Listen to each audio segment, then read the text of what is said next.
Chemical bond क्या होता है बेटा? The force which holds the molecule, which holds the atoms together in a molecule. जो atoms को क्या करती है, बांध के रखती है, उसको अपन क्या बोलते हैं? केमिकल बॉन्ड बोलेंगे. Molecule is called chemical bond. Start कर दिया पार्ट? यस. तो केमिकल बॉन्डिंग में सबसे पहले हम केमिकल बॉन्ड की बात करेंगे. The force which holds the atoms together with in a molecule is called chemical bond. उसे आप केमिकल बॉन्ड कहेंगे. होल्ड्स का पे ठीक है ना? The force which holds which holds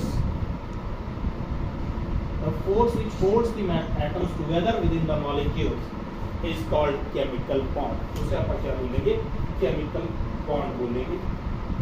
अब हमारे पास क्वेश्चन अराइज होता है कि जो एटम्स है वो कंबाइन करके मॉलिक्यूल बनाते हैं. ठीक है ना? क्वेश्चन क्या है कि जो एटम्स हैं वो कंबाइन करके मॉलिक्यूल्स क्यों बनाते हैं या कंपाउंड्स ऑक्टेट कंप्लीट करने के लिए. तो उसके लिए हम ऑक्टेट टूल बोलते हैं. क्या बोलते हैं? Octet tool. ऑक्टेट टूल क्या है? To complete their octet. Atoms combines to form molecules or chemical compounds. Molecules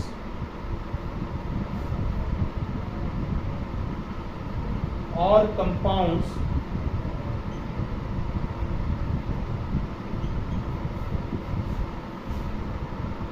to complete their octet.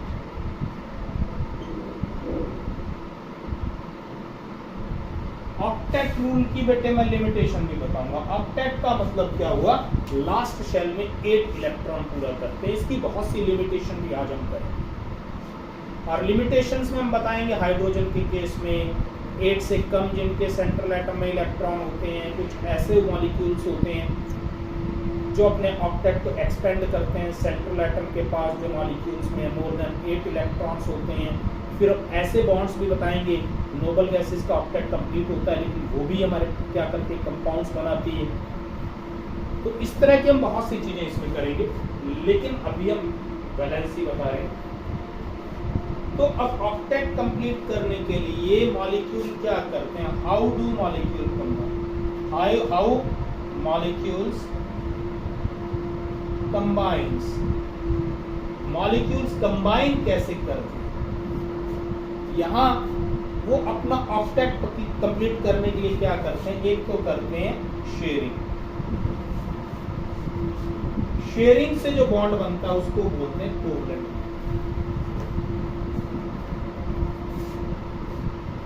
या तो आप शेयरिंग करेंगे, शेयरिंग से कोवलेंट बॉन्ड बनेगा. दूसरा बेटा आप क्या कर सकते हैं उसमें? Transference of electron.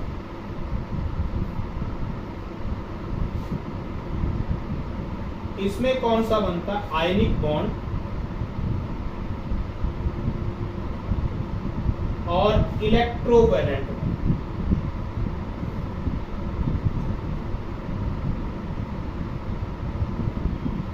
अब इन चीजों को समझने के लिए ये इस चैप्टर की बेसिक बातें, इनको समझने के लिए मैं लुईस सिंबल की बात भी करूंगा कि लुईस सिंबल क्या है. केमिकल बॉन्डिंग क्या होगी? केमिकल बॉन्ड क्या होगा? केमिकल बॉन्डिंग चैप्टर आप कर रहे हैं. The force which holds the atoms together within the molecule is called chemical bond. अब एटम्स कंबाइन क्यों करते हैं? Atom combines to complete their octet. ठीक है ना? तो मॉलिक्यूल या कंपाउंड फॉर्म करेंगे अपना ऑक्टेट कंप्लीट करने के लिए. How do molecule combine? एक तो वो शेयरिंग करेंगे, इलेक्ट्रॉन को पेयर को शेयर करेंगे. शेयर करेंगे तो कौन सा बॉन्ड बनेगा? कोवलेंट बॉन्ड बनेगा. एक वो ट्रांसफेरेंस ऑफ इलेक्ट्रॉन से करेंगे. ट्रांसफरेंस ऑफ इलेक्ट्रॉन से कौन सा बॉन्ड बनेगा बच्चों? इलेक्ट्रोवैलेंट या आयोनिक बॉन्ड फॉर्म होगा। इन चीजों को एक्सप्लेन करने के लिए, आपको समझाने के लिए हम लोग क्या करेंगे, सबसे पहले लुईस सिंबल के बारे में बात करेंगे। किसकी बात करेंगे? लुईस सिंबल की बात करेंगे। Will talk about Lewis symbol.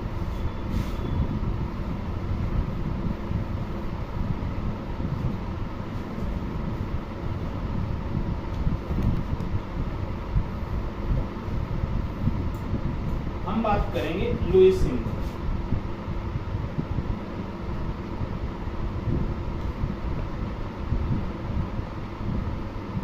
Lewis symbol क्या होता है? जो हमारे पास एटम्स होते हैं ना, उसके जो वैलेंस इलेक्ट्रॉन होते हैं उनको अपन डॉट से या क्रॉस से शो करते हैं। फॉर एग्जांपल ये देखो, हाइड्रोजन का एटम, एक एटॉमिक नंबर, एक ही वैलेंस इलेक्ट्रॉन है, तो इसका लुईस सिंबल ये होगा। यहां लगा दो कहीं भी। अब सोडियम फॉर एग्जांपल देखिए, सोडियम का 281, तो लुईस सिंबल कैसे करेंगे? सोडियम के ऊपर एक नोट, जहां मर्जी आप एक डॉट लगा दीजिए। अब कार्बन देखो, कार्बन का 2 और 4, तो इसमें वैलेंस इलेक्ट्रॉन जो है इनको आप ऐसे भी शो कर सकते हैं, या आप लोग इनको क्रॉस से भी शो कर सकते हैं, आपकी मर्जी। फॉर एग्जांपल अब ऑक्सीजन देखिए, ऑक्सीजन में देखिए 2 और 6, तो ऑक्सीजन में देखिए जरा, वैलेंस शेल में कितने इलेक्ट्रॉन है? 6, तो आप 6 डॉट बना दीजिएगा, या आप 6 क्रॉस बना दीजिए। तो इसको हम लुईस सिंबल, जो वैलेंस इलेक्ट्रॉन है उसको आप शो करते हैं। लुईस सिंबल के क्या बेनिफिट्स हैं? आप बड़ी आसानी से वैलेंसी बता सकते हैं, आप बॉन्ड कैसे कितने बनेंगे वो बता सकते हैं, ठीक है ना। इलेक्ट्रॉन लूज होगा या गेन होगा, इलेक्ट्रोवैलेंट बॉन्ड बनेगा, मतलब आयनिक बॉन्ड बनेगा या कोवलेंट बॉन्ड बनेगा, वो आप बता सकते हैं। तो अभी हम जो बात कर रहे थे शेयरिंग ऑफ इलेक्ट्रॉन्स और उनकी, अब हम लुईस सिंबल से उनको करेंगे। अब देखिए बच्चों किस तरह से, फॉर एग्जांपल आपको बोल दिया जाए कि O2 की बॉन्डिंग कैसी है, कैसी स्ट्रक्चर है। अब आप लोग क्या करेंगे, ऑक्सीजन के वैलेंस इलेक्ट्रॉन्स को लिखो, और ये देखिए अब आपने ये देखना है ऑक्टेट कंप्लीट करने के लिए ऑक्सीजन को कितने इलेक्ट्रॉन्स चाहिए। इसके पास वैलेंस शेल में कितने इलेक्ट्रॉन हो गए? 6 हो गए, 2 4 और 2 6, 2 4 और 2 6।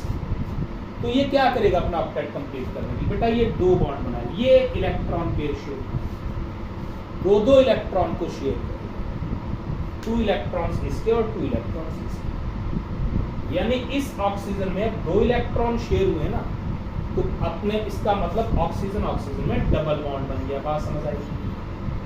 ऑक्सीजन ऑक्सीजन में डबल बॉन्ड बन गया। अब जो इलेक्ट्रॉन पेयर शेयर नहीं हुए उनको लोन पेयर्स बोलेंगे या अनशेयर्ड पेयर। ये जो है मैं इसको दिखा रहा हूं, ये क्या है? Lone pairs. इनको क्या बोलेंगे? लोन पेयर्स, या इनको हम बोलेंगे unshared pair of electrons, unshared pair of electrons. और जो बॉन्डिंग में हिस्सा लेते हैं उनको बोलते हैं बॉन्ड पेयर्स। ये तो ऑक्सीजन की बात हुई। अब आप कहते हो नाइट्रोजन जो मॉलिक्यूल है N2, N2 मॉलिक्यूल की कैसी स्ट्रक्चर है? तो आप क्या करोगे, नाइट्रोजन का बोलिए जरा, एटॉमिक नंबर कितना होता है? 7, 2 और 5। तो नाइट्रोजन एटम के पास कितने वैलेंस इलेक्ट्रॉन? बेटा 5। अब इसको 8 पूरे करने के लिए, 8 कंप्लीट करने के लिए कितने इलेक्ट्रॉन्स चाहिए? 3 चाहिए। तो नाइट्रोजन क्या करेगा? 3 इलेक्ट्रॉन पेयर को शेयर करेगा और एक लोन पेयर होगा इसके ऊपर। यानी नाइट्रोजन एटम जो है, सॉरी नाइट्रोजन मॉलिक्यूल में ट्रिपल बॉन्ड है और उसके ऊपर एक लोन पेयर है। ध्यान से कीजिएगा इसको। ये तो हम होमो एटॉमिक मॉलिक्यूल्स की बात कर रहे हैं। होमो एटॉमिक मॉलिक्यूल्स कौन से होंगे? जिनमें एक ही तरह के एटम्स होते हैं। अभी आप फ्लोरीन भी देख लीजिएगा। फ्लोरीन में F2 में क्या होगा? फ्लोरीन में 2 और 7, तो फ्लोरीन के ऊपर बेटा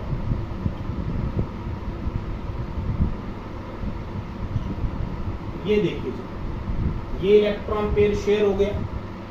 तो फ्लोरीन फ्लोरीन में सिंगल बॉन्ड है और 3 लोन पेयर्स हैं जिन्होंने बॉन्डिंग में हिस्सा नहीं लिया। फ्लोरीन के 8 पूरे हो गए। अब एक चीज ध्यान देना, इनको गिनेंगे कैसे, ये देखो जरा, इनको गिनना कैसे, आपने कैसे काउंट करोगे। ये जो शेड पेयर ऑफ इलेक्ट्रॉन्स है दोनों के साथ गिने जाएंगे, इसके साथ भी गिने जाएंगे। अब देखिए जरा, 2 तो ये हो गए, 3 4, अब तो 6 और 2 8, ये इलेक्ट्रॉन पेयर इसके साथ भी गिनेंगे और ये जो बॉन्डिंग वाले इसके साथ भी गिने जाएंगे। इस ऑक्सीजन के 2 4 और 2 6 और 2 8 पता चल गया, लुईस सिंबल से आपको पता चल गया। Is it clear? जब एक ही इलेक्ट्रॉन शेयर हो, एक एक इलेक्ट्रॉन सिंगल बॉन्ड बनता है। जब 2 electron from each atom share हो तो डबल बॉन्ड बनता है। जब 3 इलेक्ट्रॉन शेयर हो तो उसमें ट्रिपल बॉन्ड बनता है। इस चीज को आपने ध्यान रखना है, ठीक है। अब देखिए जरा, अब हम बात करेंगे कि वाटर मॉलिक्यूल की स्ट्रक्चर कैसी होती है, ठीक है ना। अभी हम कोवलेंट बॉन्ड के बारे में बात करेंगे और उसके टाइप्स के बारे में बात करेंगे। तो सबसे पहले अब आप वाटर की स्ट्रक्चर देखिएगा, कार्बन डाइऑक्साइड की स्ट्रक्चर देखिएगा। अभी आपको स्ट्रक्चर्स बनाने, वाटर की स्ट्रक्चर H2O। बेटा अब इसमें आप लोगों ने ध्यान देना है, एक बड़ा कंसेप्ट होता है कि सेंट्रल एटम कौन सा। लोग बीएससी एमएससी कर जाते हैं, 5 साल के बाद पता चलता है कि अरे यार मैं ये करना था। तो इसमें सेंट्रल एटम ऑक्सीजन है, जो नंबर जिसका कम होता है, पता चल गया। तो ऑक्सीजन के पास कितने वैलेंस इलेक्ट्रॉन है बेटा? 6 वैलेंस इलेक्ट्रॉन है। और हाइड्रोजन के पास कितना है? 1 और वही वैलेंस है। आपने एक चीज याद रखनी है कि हाइड्रोजन तो अपना डुप्लेट कंप्लीट करेगा और ऑक्सीजन अपना ऑक्टेट कंप्लीट करेगा। अब ऑक्सीजन के साथ देखो कितने इलेक्ट्रॉन है, ये 8 इलेक्ट्रॉन्स कैसे हो गए? 1 2 3 4 और ये 6 और 2 8 लोग। अब हाइड्रोजन देखिए, इस हाइड्रोजन के पास ये 2 एटम हो गए, इलेक्ट्रॉन्स हो गए, सॉरी, इसके पास 2 इलेक्ट्रॉन्स हो गए। तो हाइड्रोजन ने भी अपनी वैलेंसी को सेटिस्फाइड कर लिया, अपना डुप्लेट कंप्लीट कर लिया और ऑक्सीजन ने अपना ऑक्टेट कंप्लीट कर लिया। अब CO2 की स्ट्रक्चर देखो, CO2, इसमें सेंट्रल एटम कौन सा है बेटा? जिसका नंबर कम है। नंबर कम किसका है? कार्बन का। कार्बन का बोलिए जरा, एटॉमिक नंबर 6 2 और 4। तो कार्बन में कितने वैलेंस इलेक्ट्रॉन बेटा? 4। और ऑक्सीजन के पास कितने हैं? 1 2 3 4 5 6, 1 2 3 4 5 6। तो ये क्या करेगा? 2 बॉन्ड इधर बना लिया, ऑक्टेट कंप्लीट हो गया इसका। और यहाँ इस ऑक्सीजन का, अब देखिए इस ऑक्सीजन का ऑक्टेट कंप्लीट हो गया। कैसे? 2 4 और 2 6 और 2 8। अब इस ऑक्सीजन का भी ऑक्टेट देखिएगा, 2 4 6 और 8। बात समझ आ गई? अब कार्बन देखिए जरा, कार्बन देखिए बेटा, कार्बन ने देखिए जरा 4 बॉन्ड बना रखे हैं ना, इधर देखो जरा, 1 2 3 4 5 6 7 8। इसका भी हमारे पास ऑक्टेट कंप्लीट हो गया, इसका भी हमारे पास क्या हुआ? ऑक्टेट कंप्लीट हुआ। अब हम बात करेंगे जो ये शेयरिंग से बॉन्ड बनता है, इस बॉन्ड को बोलते हैं कोवलेंट। क्या बोलते हैं इसको? कोवलेंट। तो अभी हम कोवलेंट बॉन्ड के बारे में चर्चा कर रहे थे। तो कोवलेंट बॉन्ड की डेफिनेशन क्या होगी? कोवलेंट बॉन्ड किससे बना है बच्चों? कोवलेंट बॉन्ड बना है म्यूचुअल शेयरिंग ऑफ इलेक्ट्रॉन से बिटवीन द एटम्स। तो इसकी डेफिनेशन क्या होगी कोवलेंट बॉन्ड की? Bond form by the mutual, mutual का मतलब समझ गया आपस में, mutual sharing of electrons between the atoms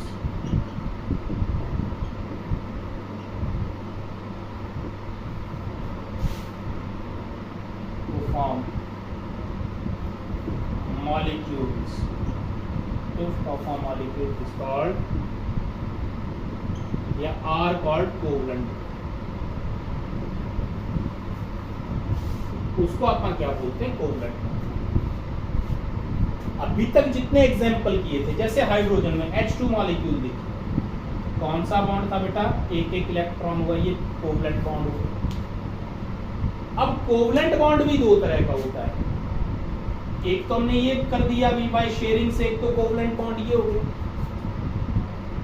दूसरा कोवलेंट बॉन्ड है ना, उसके बारे में पहले मैं लिखवा दूंगा, उसको डेक्टिव बॉन्ड बोले और कोऑर्डिनेट एग्जांपल O3 कोवलेंट बोलेंगे। वाची बात बहुत बढ़िया,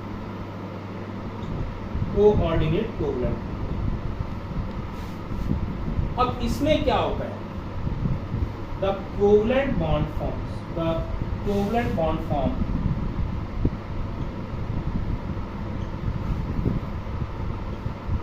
in which the shared pair of electrons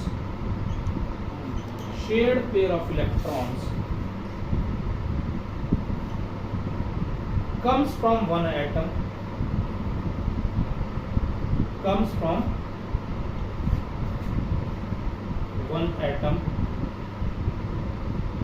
and are shared by both the atoms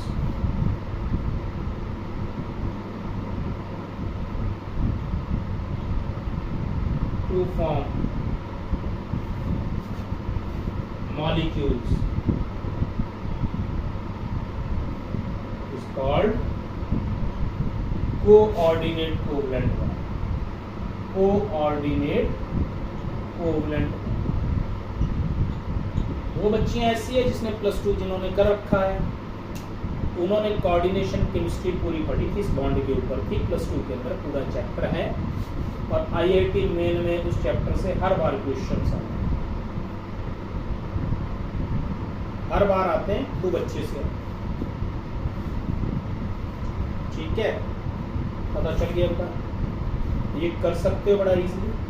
होता है कोऑर्डिनेट कोवलेंट बॉन्ड या डेक्टिव बॉन्ड।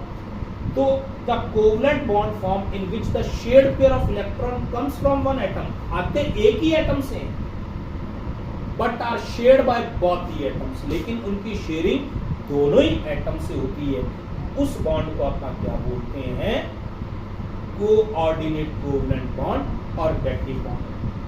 अब मैं एग्जांपल्स की बात करूंगा कोऑर्डिनेट बॉन्ड और covalent bond. Just a second. ठीक है, अब एग्जांपल्स की बात करूंगा मैं। एग्जांपल्स देखिए, ओजोन मॉलिक्यूल देखिएगा, ओजोन में O3, ओजोन मॉलिक्यूल देखिएगा, O3 की स्ट्रक्चर, इसमें सेंट्रल एटम ऑक्सीजन ही होगा भैया, और ऑक्सीजन के पास कितना होता है, 6 वैलेंस इलेक्ट्रॉन की पेयर्स होंगे, एक ऑक्सीजन एटम और एक ऑक्सीजन एटम। अब बड़ी गड़बड़ हो गई है, कैसे, इन्होंने तो बॉन्ड बना लिया, अब इस ऑक्सीजन का भी ऑक्टेट कंप्लीट है, इसका भी कंप्लीट है, तो फिर O3 कंबाइन कैसे करता है, ये बड़ा क्वेश्चन अराइज होता है हमारे पास। तो बेटे देखिए, अब इसका ऑक्टेट कैसे कंप्लीट हुआ, 2 4 और 2 6 और 2 8, हर एक बॉन्ड पेयर में 2 इलेक्ट्रॉन्स होते हैं। अब ये शेयर अगर करता है इसके 2 के साथ, तो बीच वाले के पास 10 इलेक्ट्रॉन हो जाएंगे। अब ये क्या करेगा, ये तो दोनों इलेक्ट्रॉन है, अपने इलेक्ट्रॉन है, उनको शेयर करेगा और एरो का निशान हम शो करेंगे। अब एरो में जो हेड होगा वो पॉइंट करेगा उस एटम की तरफ जो इलेक्ट्रॉन ले रहा है, जो और जो दे रहा है उसकी तरफ क्या हो जाएगी, उसकी टेल हो जाएगी, पूंछ। तो इस एरो का मतलब समझ गए होंगे। अब देखिए जरा, सेंट्रल एटम को कोई फर्क नहीं पड़ा, एक ये हो गया, एक ये। सेंट्रल एटम यहाँ देखिए इस ऑक्सीजन, इस देखिए 2 4 और 6 हो गए, और 2 ये हो, कितना है 1 2 8 हो गए। अब सेंट्रल एटम ऑक्सीजन की देखो जरा, 1 2 3 बॉन्ड हो गए, एक लोन पेयर ये हो गया, 8 इलेक्ट्रॉन्स हो गए। तो ये कोवलेंट बॉन्ड बेटा इसके साथ भी बन सकता है, इसको मैं ऐसे भी शो कर सकता हूँ, ऐसे भी।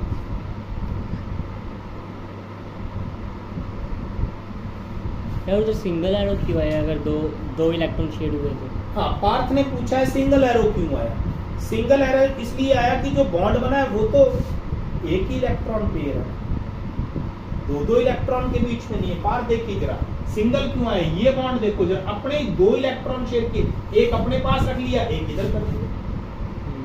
ये प्रैक्टिकली कैसा होता रहेगा? हाँ, प्रैक्टिकली की हम बात करेंगे अभी।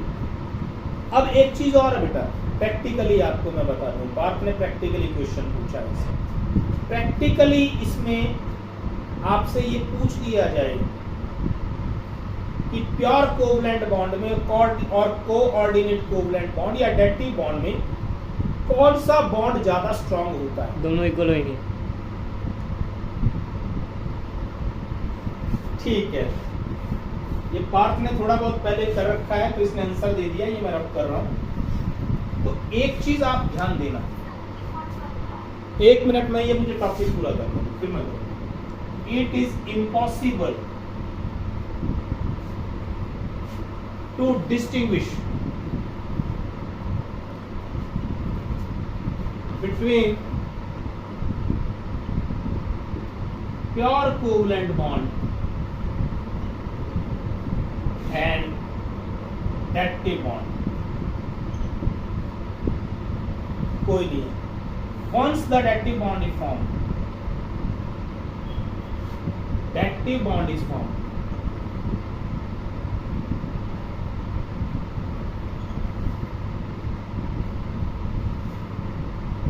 There is no difference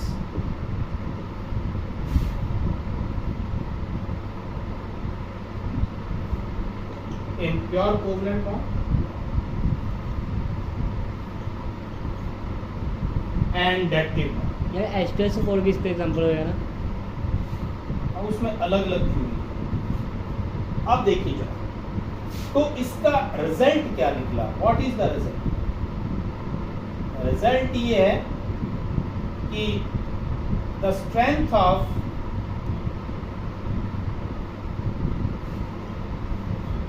covalent bond is equal to coordinate covalent bond. एक बार बनने के बाद आप कभी भी इसमें डिफरेंस नहीं कर सकते। इसमें अगर बनने के बाद डिफरेंस नहीं कर सकते तो O3 का पता कैसे चला कि वो डर्टी बॉन्ड है, कोवलेंट नहीं है?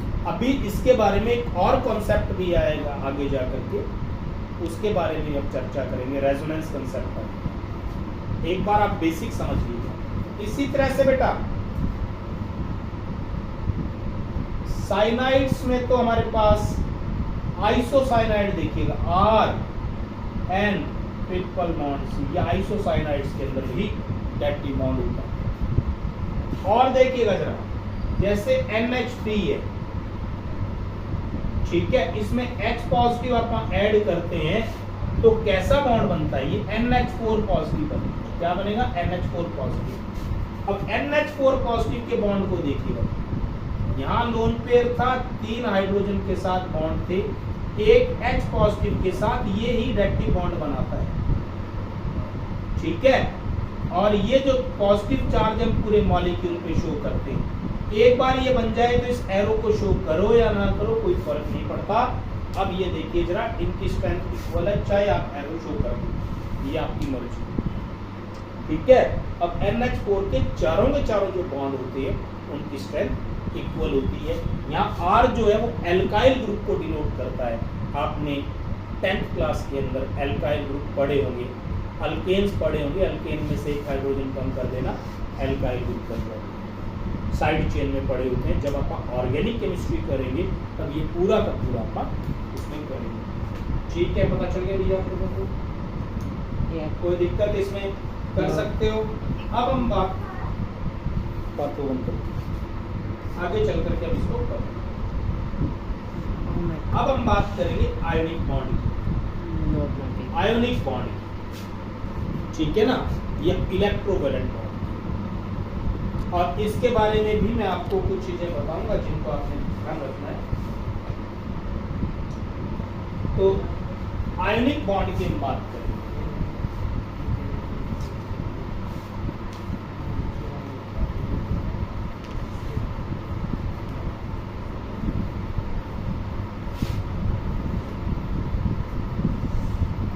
Let's do it.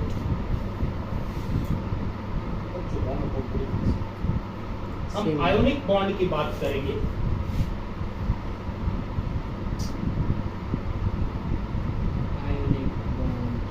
अभी मैंने बताया था the bond form by complete transference of one और more electron, So by complete one or more electrons is called ionic bond.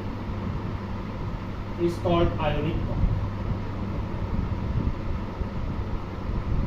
इसे आप क्या बोलेंगे? Ionic bond. For example, consider an example of NaCl. NaCl का example आपका consider करें। तो सबसे पहले वैलेंस इलेक्ट्रॉन देखिएगा। सोडियम में क्या होता है? 281 एक वैलेंस इलेक्ट्रॉन, और क्लोरीन के पास कितनी? 7 है। कैसे पता चला? 287। तो सबसे पहले बनता है formation of cation. Formation of cation होगा। कैटायन क्या होगा? सोडियम क्या करेगा? अपने वैलेंस इलेक्ट्रॉन को लूज कर देगा।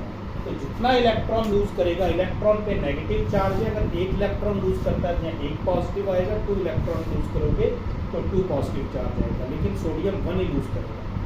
1 क्यों लूज करता है? 1 इलेक्ट्रॉन लूज करने के बाद इसका ऑक्टेट कंप्लीट है, इनर शेल कंप्लीट है। अब क्लोरीन क्या करता है बेटा? इसको चाहे 1/2 Cl2 कर दीजिएगा, चाहे आप क्लोरीन, वैसे हम इसको क्लोरीन शो करेंगे। मोर एक्यूरेटली 1/2 Cl2 इसको दिखाओगे, लेकिन ये समझाने के लिए हम कर रहे हैं। 7 इलेक्ट्रॉन है, इसमें एक इलेक्ट्रॉन एक्सेप्ट कर लेगा, क्लोरीन नेगेटिव बन गया। अब क्लोरीन नेगेटिव क्यों बनेगा? क्लोरीन में क्या था? 287 था, एक इलेक्ट्रॉन चला गया तो फिर आएगा, यानी फॉर्मेशन ऑफ कैटायन के बाद आ गया फॉर्मेशन ऑफ एनायन। उसके बाद अब कैटायन और एनायन में इलेक्ट्रोस्टैटिक फोर्स ऑफ अट्रैक्शन होती है, और ये इलेक्ट्रोस्टैटिक फोर्स ऑफ अट्रैक्शन से जुड़ जाते हैं, और इसमें जो एनर्जी रिलीज होती है उस एनर्जी को अपन लैटिस एंथैल्पी बोलते हैं। अभी हम चर्चा करेंगे उसी बात की। Favourable condition of ionic bond की हम बात करेंगे, जिसे आपने ध्यान से पढ़ना है, यानी factors affecting formation of ionic bond. उम्मीद कर रहा हूँ ये सब बच्चों ने लिख लिया होगा। पार्थ आपने लिख लिया, अंश आपने लिख लिया, और ऑनलाइन जो बच्चे उन्होंने भी लिख लिया होगा या स्क्रीनशॉट ले लिया होगा। नेक्स्ट देखिए बेटा, अब इसके लिए हमारे पास फैक्टर्स कौन कौन से हैं? फैक्टर्स जो है जिससे आयनिक बॉन्ड फॉर्म होता है उसकी हम बात करें।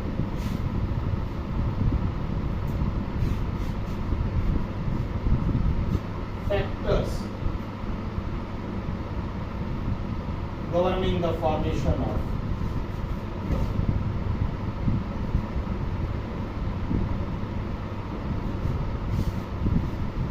ionic bond.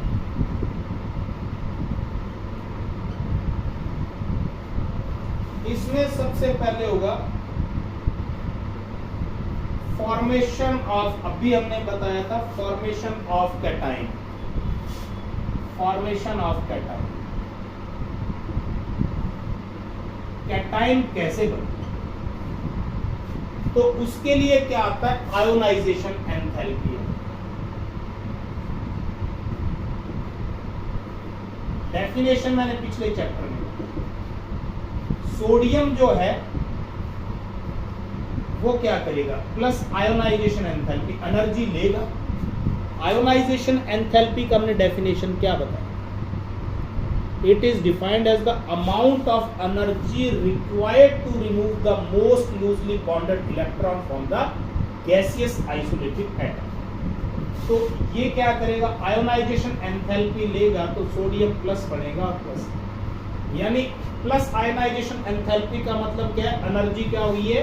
एब्जॉर्ब हुई है। मैं ये एक बार आपको लिखवा रहा हूँ, वैसे आयोनाइजेशन एंथैल्पी लिख दो तो ठीक है, डेल्टा एच की फॉर्म में भी लिखवाऊंगा जिस दिन मैं आपको थर्मोडायनेमिक्स करवाऊंगा। अब देखिए जरा आयोनाइजेशन एंथैल्पी। आयोनाइजेशन एंथैल्पी क्या होता है? Amount of energy required to remove the most loosely bonded electron from the gaseous isolated atom. दूसरा फैक्टर इसमें आता है electron gain enthalpy. Electron gain enthalpy किस लिए लेते हैं, मैंने बताया था पहले, कैटाइन बनेगा और यहाँ क्या होगा, फॉर्मेशन ऑफ एनाइन। अब देखिए जो क्लोरीन है 1/2 Cl की आप गैसियस आइसोलेटेड लेंगे, क्लोरीन गैसियस आइसोलेटेड एटम लेंगे, ये भी gaseous isolated atom, gaseous isolated atom लेना है सोडियम, और क्लोरीन भी gaseous isolated atom, isolated atom लेंगे। अब ये क्या करेगा, इस इलेक्ट्रॉन को लेगा, तो अब यहां हमारे पास क्या हुई, मतलब एनर्जी क्या हुई, रिलीज हुई, गैसियस एनर्जी आइसोलेटेड क्या हुई, एटम रिलीज हुई। क्या बेटा, गैसियस आइसोलेटेड एटम का मतलब क्या हुआ, लाइक परसों आइसोलेट बताया था, आप सो तो नहीं रहे थे। एटम को अपन क्या करते हैं, उसको सब्लिमेशन एनर्जी दे करके, अगर वो सॉलिड है तो पहले उसको गैस में चेंज करते हैं, फिर एंथैल्पी ऑफ एक्विजिशन देते हैं, फिर उसको गैसियस स्टेट में चेंज करते हैं, और ये 1 मोल एटम लेते हैं, एक एटम को आइसोलेट नहीं किया जा सकता। तो बेटा ये क्या करेगा, एनर्जी रिलीज होगी, यानी हमारे पास यहाँ क्या होगी, माइनस इलेक्ट्रॉन गेन एंथैल्पी, मतलब नेगेटिव इलेक्ट्रॉन गेन एंथैल्पी। तो ये हमारे पास क्या होगा, एनर्जी रिलीज होगा। तीसरा फैक्टर क्या है,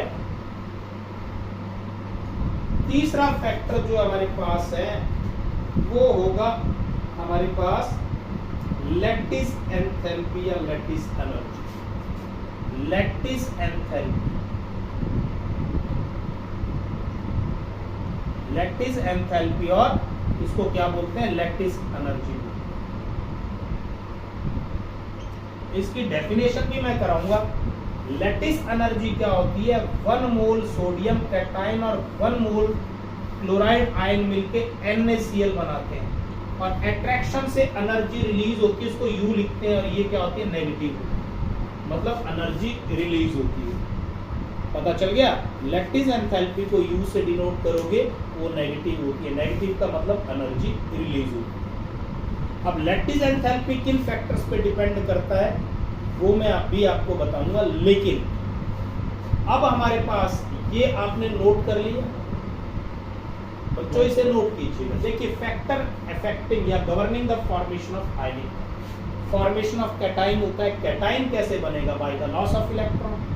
तो यहाँ जो एनर्जी हम लोग एब्जॉर्ब करवाते हैं, जो एटम एब्जॉर्ब करता है गैसियस आइसोलेटेड एटम, ताकि वो इलेक्ट्रॉन लूज करके कैटाइन बनाए, उसको आयोनाइजेशन एंथैल्पी बोलते हैं। प्रीवियस चैप्टर में हमने किया था, डेफिनेशन करवाई थी, the amount of energy released, sorry, the amount of energy absorbed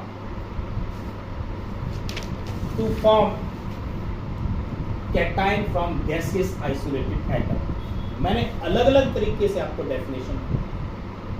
Ionization enthalpy is the amount of energy required to remove the most loosely bonded electron from the gaseous isolated atom। मैंने बताया electron gain enthalpy, मैंने बताया electron लेगा, तो फिर मैंने आपको lattice enthalpy बताया। अब बात आती है बच्चों favourable condition for the formation of ionic. आपकी बुक्स में क्या है, बुक से बाहर क्या है, प्रैक्टिकली हमें क्या करना है, वो सारा मैं एक्सप्लेन करूंगा, इसको ध्यान से देखना है। जो बच्चे YouTube पे भी देख रहे हैं वो भी इसको ध्यान से देखेंगे। और YouTube वाले बच्चों को बता दूं कि इस बार जो IITs का जो मेरा रिजल्ट आने वाला है, उन बच्चों का इंटरव्यू भी मैं YouTube पे डालूंगा। पिछली साल एक बहुत छोटे से किसान का एक बेटा, एक बहुत गरीब किसान का एक बच्चा जो IIT में निकला, अभी उसने MIT क्षेत्र में CS को लिया है, राजन कंबोज। मैं उसके घर का वीडियो बना के भी एक दिन आपको डालूंगा, ताकि आपको पता चले कि बिना साधन के भी बच्चे कैसे आगे निकलते हैं, सिर्फ अपनी मेहनत से निकलते हैं। ठीक है, लास्ट ईयर 3 आउट ऑफ 3 हमारा सिलेक्शन था। इस बार IIT का जो बच्चा ही एक आया, ड्रॉप करवाने के लिए लेके आए थे हम लोग, वही सिलेक्ट हो जाएगा। और एक नीट का, 2 में से 2 100% हमारा। अब हमारी सिटी के अंदर बड़े बड़े कोचिंग इंस्टीट्यूट्स बैठे हैं। लास्ट ईयर 400 बच्चे अपीयर हुए, 0 सिलेक्शन। फीस कितना लिया, एक बच्चे का 2.5 लाख रुपए। ठीक है, तीसरे साल भी बच्चे बैठे रहे, कुछ ने 3.5 लाख रुपए फीस दिया। और वो सारे जो ड्रॉपर्स थे लगभग 100 बच्चे, 3.5 करोड़ उन्होंने दिया, 300 बच्चों ने 7.5 करोड़ दिया, तो कितना हो गया? 11 करोड़ में एक भी सिलेक्शन नहीं। हमारे 3 बच्चे थे, 2,70,000 में 3 बच्चे सिलेक्ट हो गए, 3 टीचर्स थे थोड़े थोड़े में, तो हमारे वाला तो सस्ता हुआ ना इंजीनियर। वहां तो IIT कोई 100 करोड़ खर्च करके कोई बनेगा। तो उन बच्चों की वीडियोस भी मैं डालूंगा, उसको आपने ध्यान से देखिए। अब हम आ जाते हैं अपने टॉपिक के ऊपर। Favourable condition for the formation of ionic bond.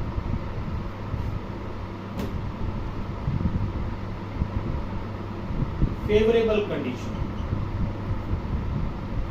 For the formation of ionic bond.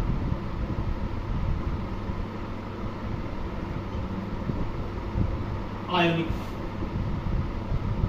बेटे आपकी बुक्स के अंदर जो दिया हुआ है, हमने थोड़ा और प्रैक्टिकल होना है। उसने क्या बोला है? इलेक्ट्रॉन गेन एंथैल्पी, ये नेगेटिव लेना, electron gain enthalpy plus lattice enthalpy, इनका सम आयोनाइजेशन एंथैल्पी से ज्यादा होना चाहिए। शुड बी, चलिए मैं ऐसे लिख देता हूं, मोर देन आयोनाइजेशन।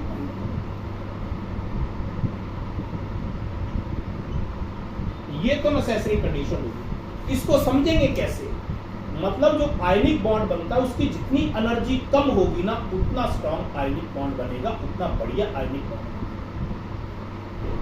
तो लैटिस इलेक्ट्रॉन गेन एंथैल्पी और लैटिस एंथैल्पी, ये एनर्जी रिलीज होती है, और आयोनाइजेशन एंथैल्पी क्या होती है? एनर्जी एब्जॉर्ब होती है। तो इन नटशेल आप क्या बोलेंगे? जितनी एनर्जी ज्यादा रिलीज होगी ना, या इनका जितना ज्यादा डिफरेंस होगा एनर्जी रिलीज और एनर्जी एब्जॉर्ब, उतना ही बढ़िया आयनिक बॉन्ड बनेगा। यानी इसकी कंडीशन क्या होगी? Number 1, low ionization enthalpy. Ionisation enthalpy क्या होना चाहिए? कम होना चाहिए। जितना आयोनाइजेशन एंथैल्पी कम होगा उतना बढ़िया बॉन्ड बनेगा ये। दूसरी कंडीशन देखिए, high lattice enthalpy. High lattice enthalpy, lattice enthalpy क्या होती है? एनर्जी जो रिलीज होती है। तीसरी बात, high value of, high magnitude लिखूंगा बल्कि मैं, high magnitude of negative electron gain.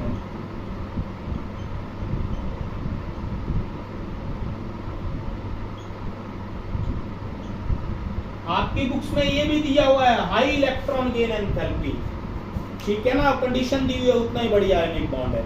अब इस बुक वाली कंडीशन को हम फेल करने जा रहे हैं। ये हमेशा ट्रू नहीं होता, बच्चों को लगता है ट्रू है।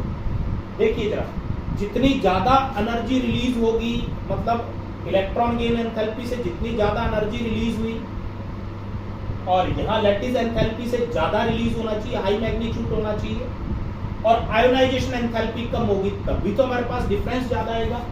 ये इसका और इसका डिफरेंस जितना ज्यादा आएगा, मतलब मॉलिक्यूल जो बनता है, आयनिक कंपाउंड जो बनता है, मॉलिक्यूल नहीं बोलेंगे, आयनिक कंपाउंड जो बनता है उसकी एनर्जी जितनी कम होगी, जितनी ज्यादा एनर्जी वो रिलीज करेगा, उतना ही फेवरेबल कंडीशन होगा for the formation of ionic bond.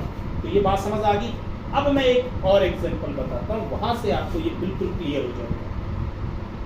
ठीक है, बिल्कुल क्लियर हो जाएगा। उसके बाद मैं लैटिस एंथैल्पी बताऊंगा कौन कौन फैक्टर्स पे डिपेंड करती है, किस किस फैक्टर के ऊपर डिपेंड करती है। अब देखिए बेटा, अब हम बात करेंगे, ये सॉरी सबने उम्मीद कर रहा हूं लिख लिया होगा। अब इस कंडीशन को आप फेल करेंगे। फेल कहां होगा? फॉर्मेशन ऑफ MgO देखिएगा, MgO मैग्नीशियम क्या करेगा? पहले एक इलेक्ट्रॉन लूज करेगा, फिर दूसरा करेगा, तो मैं इकट्ठा दिखा दूं इसको। High ionisation enthalpy, high ionisation enthalpy, IE लिख दो, हाई आयोनाइजेशन एंथैल्पी, बहुत ज्यादा एनर्जी है। ये तो फॉर्मेशन ऑफ कैटायन, मतलब आयोनाइजेशन एंथैल्पी देखिए, आयोनाइजेशन एंथैल्पी देखिएगा। अब दूसरा देखेंगे अपन इलेक्ट्रॉन गेन एंथैल्पी।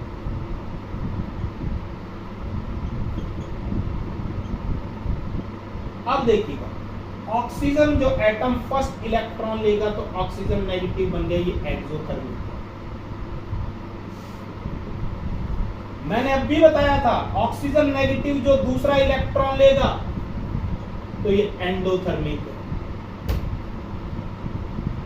अगर मैं इसका नेट रिजल्ट देखूं, O क्या करता है, O नेगेटिव से O नेगेटिव कट गया बेटा, 2 इलेक्ट्रॉन लेके O2 नेगेटिव बनाता है तो नेट ये एंडोथर्मिक होता है। एंडोथर्मिक का मतलब यहां एनर्जी एब्जॉर्ब हुई है।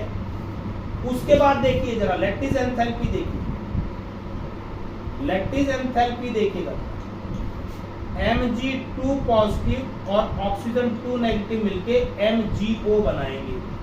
2 पॉजिटिव और 2 नेगेटिव हुआ ना इसके ऊपर, ये MgO बनाएंगे। 2 पॉजिटिव है, इस पे 2 नेगेटिव है, सॉरी इस पे 2 नेगेटिव है, तो यहाँ लैटिस एनर्जी क्या होगी, नेगेटिव होगी और बहुत ज्यादा रिलीज होगी। इस केस में क्या आप कह सकते हैं कि lattice enthalpy plus electron gain enthalpy का सम आयोनाइजेशन एंथैल्पी से ज्यादा होना चाहिए, बोल सकते हैं क्या ऐसा? एनर्जी रिलीज का समझा, आपको एनर्जी कंसेप्ट देखना है। जब भी आप केमिस्ट्री में उलझ जाओ, पार्थ, अंश, अपर्णा, पूनम, साक्षी, जब भी आप लोग इसमें उलझ जाओ तो आप अपने दिमाग के अंदर एक ही कॉन्सेप्ट लगाना, एनर्जी कंसेप्ट, एनर्जी को देखना, बिल्कुल ठीक होगा। अब इसमें आप वही कंसेप्ट लगाओ। अब इसमें देखिए बेटा, अब एनर्जी रिलीज किस में होती है, सिर्फ लैटिस एंथैल्पी में होती है, यानी लैटिस एंथैल्पी का सम किससे ज्यादा होना चाहिए, ionisation enthalpy plus electron gain enthalpy. इसकी इलेक्ट्रॉन गेन एंथैल्पी क्यों भैया, क्योंकि ऑक्सीजन आपने 2 नेगेटिव बनाया है, इसलिए एंडोथर्मिक हुआ। बात समझ आ गई? तो जो पहले बोल दिया, अगर ऐसा क्वेश्चन आ गया आप उसको 100% ठीक नहीं बोल सकते। तो नेट रिजल्ट क्या आएगा, energy release should be more than energy absorb, यानी जो एनर्जी रिलीज होती है उसमें से एनर्जी एब्सॉर्ब वाला कर देना, आपके पास पता चल जाएगा कि कितना बढ़िया आयनिक बॉन्ड बनेगा। तो NaCl वाला बढ़िया आयनिक बॉन्ड होता है, MgO होता है, NaCl बेटर होगा।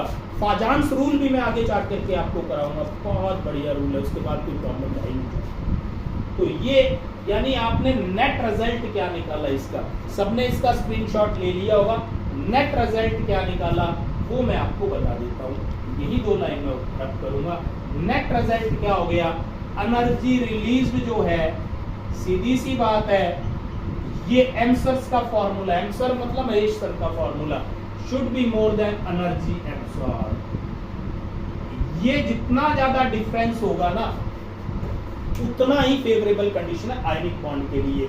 या ऑक्सीजन 2 नेगेटिव बनता है ना, ये इसको अनफेवरेबल कंडीशंस में लेके आ जाता है। NaCl ज्यादा आयनिक होता है, MgO कम होता है।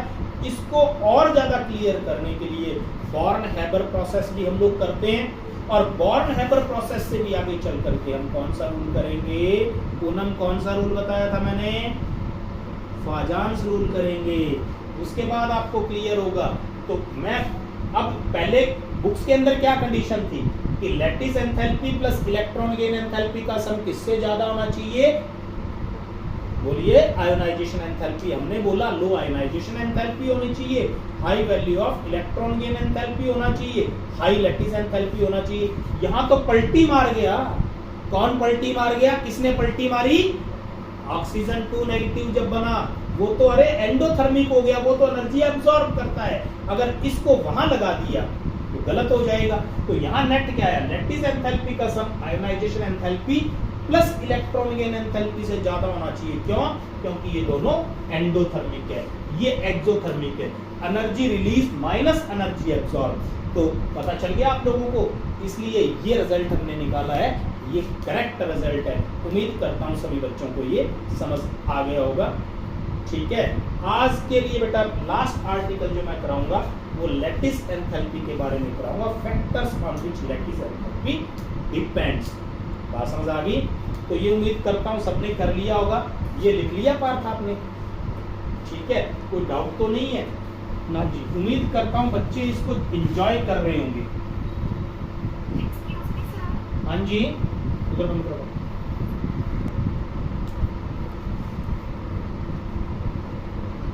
Lattice enthalpy, lattice enthalpy difference, वो फैक्टर्स जिन पे लैटिस एंथैल्पी डिपेंड करती है उसकी हम बात करें। अब लैटिस एंथैल्पी किस पे डिपेंड करती है, इसको समझने के लिए आप एक गेम ही खेलेंगे, जैसे चुंबक वाली, आयरन वाली। मान लीजिएगा ये आपके पास मैग्नेट और ये आपके पास आयरन फॉइल है। एफी फॉइल मतलब आयरन फॉइल है। एक तो इतने डिस्टेंस पे पड़ा है ये आयरन फॉइल, ए केस के अंदर। बी केस देखिएगा, मैग्नेट तो यहां पड़ा है, वही मैग्नेट और आयरन फॉइल यहां पड़ा है। किसमें फोर्स ऑफ अट्रैक्शन ज्यादा है बताइए जरा, ए या बी केस में? ए केस में अट्रैक्शन ज्यादा है। अब आपने एक चीज लगाना है, मान लीजिएगा दो मैग्नेट इतनी दूरी पे पड़े हैं, आपका जैसे ही नॉर्थ और साउथ पोल उनके हैं, दूर लेके जाएंगे तो क्या हो गया, एनर्जी देनी पड़ेगी ना। आपका अट्रैक्शन के अगेंस्ट काम करते हैं, इसका मतलब जब वो पास आए थे तो एनर्जी रिलीज हुई। अब मुझे ये बताओ, अगर इनफाइनाइट डिस्टेंस से आते हैं तो बी तक यहां से लेकर के इतनी दूरी से ए और यहां क्लोज आते हैं, तब एनर्जी ज्यादा रिलीज होगी या पास आए तब ज्यादा एनर्जी रिलीज हुई है? जब अट्रैक्शन ज्यादा हुई। अट्रैक्शन किस केस में ज्यादा है? केस ए के अंदर। तो यहां से मैंने ये क्यों करवाया? ये बेटा डिपेंड करता है आयोनिक साइज पे, यानी पहला फैक्टर क्या हो गया, lattice enthalpy is inversely proportional to ionic size. Ionic radii कह दीजिएगा चाहे या साइज कह दीजिएगा, आयोनिक रेडियाई के इनवर्सली प्रोपोर्शनल। ठीक है, अब इसमें होता क्या है, कैटायन का जो न्यूक्लियस है वही तो एनायन के इलेक्ट्रॉन्स को अट्रैक्ट करता है। ये देखिए, जैसे सोडियम क्लोराइड में ये सोडियम का न्यूक्लियस हो गया, फर्स्ट शेल और सेकंड शेल, इसमें 2 इलेक्ट्रॉन्स, इसमें 8 इलेक्ट्रॉन। यहाँ हमारे पास क्लोरीन था, क्लोरीन के अंदर क्लोराइड नेगेटिव, मतलब ये Na पॉजिटिव मान लीजिएगा, यहाँ Cl नेगेटिव। फर्स्ट शेल में कितने इलेक्ट्रॉन भैया, 2, सेकंड में 8, थर्ड में 8, ये हो गया क्लोराइड नेगेटिव। तो अब बोलिए जरा, इस पे हमारे पास क्या था, मैं ये मानता हूँ। अब देखिए, ये शेल मैं रिमूव कर रहा हूँ बीच में से, शेल दिखे ना, आप इसको ऐसे मानिएगा, ये एनायन है, एनायन पे कौन सा है, नेगेटिव चार्ज है, और इसको कैटायन मानिएगा, इस पे पॉजिटिव चार्ज है। अब देखिए बेटा, ये न्यूक्लियस और एक तो इसका इतना डिस्टेंस है, बात समझ आ गई? तो जितना अपने पास डिस्टेंस ज्यादा कम होगा उतनी एनर्जी क्या होगी, ज्यादा रिलीज होगी ना। अब अगर पोटाशियम का ले ले आप, पोटाशियम में कितने शेल आ जाएंगे बेटा, 1 2 3 शेल आ गए ना के पॉजिटिव में। कैसे पता चला, 2 8 8 1 होता है, तो 1 निकल गया था, तो 3 शेल आ गई। अगर यहाँ वही आप एनायन रख दे, ये एनायन मैंने ऐसे ड्रॉ किया हो, तो यहाँ क्या हो गया, इस केस में क्या हो गया, दूरी ज्यादा होगी, तो कौन अट्रैक्ट ज्यादा करेगा, केस ए में करेगा। जितना डिस्टेंस कम होगा उतना फोर्स ऑफ अट्रैक्शन ज्यादा होगा, उतनी एनर्जी रिलीज होगी। तो लैटिस एंथैल्पी क्या होता है, amount of energy release when 1 mole of ionic bond is form from the required number of constituent ions, जितने आयंस की जरूरत होती है। बात समझ आ गई? तो सीधी सी बात है, कैटायन और एनायन के बीच में जो फोर्स ऑफ अट्रैक्शन जो होगी ज्यादा। अब दूसरा फैक्टर बताइए जरा, सेकंड फैक्टर आपका मैग्नीट्यूड ऑफ चार्जेस। एक तो 1 यूनिट पॉजिटिव और 1 यूनिट नेगेटिव चार्ज है, मान लीजिए 1 यूनिट पॉजिटिव और 1 यूनिट नेगेटिव है, इनमें ज्यादा अट्रैक्शन होगी या 2 यूनिट पॉजिटिव और 2 यूनिट नेगेटिव? इनमें अट्रैक्शन ज्यादा होगी जब मैग्नीट्यूड ऑफ चार्जेस ज्यादा होगा। दूसरी बात क्या होगी, lattice enthalpy is directly proportional to magnitude of charges. Magnitude of charge या चार्ज ऑन आयंस बोल दीजिएगा, कई बार है ना बच्चे गड़बड़ कर देते हैं, चार्ज ऑन आयंस। पता चल गया बेटा? तो जितना साइज छोटा होगा उतनी लैटिस एंथैल्पी ज्यादा होगी, और जितना आयंस के ऊपर चार्ज ज्यादा होगा उतनी लैटिस एंथैल्पी ज्यादा होगी। तो आज के लिए बस इतना ही, मिलते हैं परसों हम इस चैप्टर में। बेटा मैं बड़ी मुश्किल